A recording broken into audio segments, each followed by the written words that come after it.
Hi!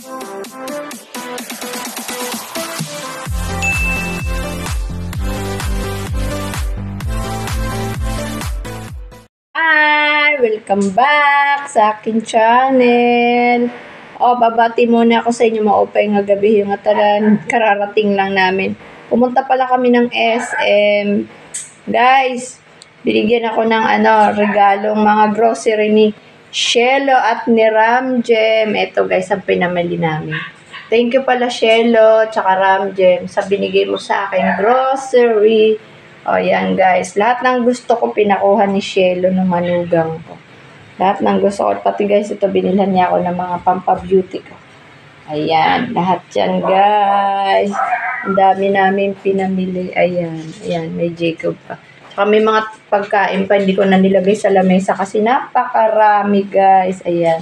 Lahat ng gusto ko pinakuha niya sa akin. Pag hindi ako kumukuha, siya ang kumukuha. Guys, binigyan pa pala kami ng lechon, yung ulo. Ayan, tapos binilhan ako ng sapatos sa Celine tsaka si Cathy. Kasama ko lang si Cathy. Ayan guys, sa dami, Ang daming grocery, Yan. Ganyan talaga pag mabait ka sa manugang mo tsaka sa anak mo. Di mo sila inaano. Ayan guys, ayan guys, ayan.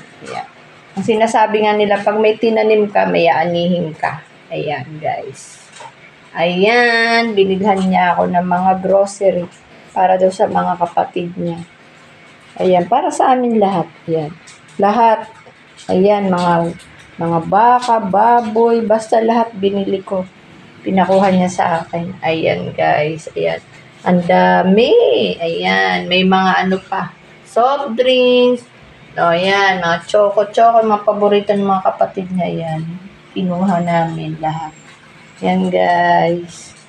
Yan, paano? Papaalam na ako sa inyo. Ito yung paborito ko. Quaker Oat. Paalam na ako. Mag-uulitin ko ulit. Thank you, Shelo, Ramjem, sa binigay mong grocery sa akin. At may ulo pa ng lechon. At may sapatos pa. Yan guys. Paano? Papaalam na ako sa inyo. Bye!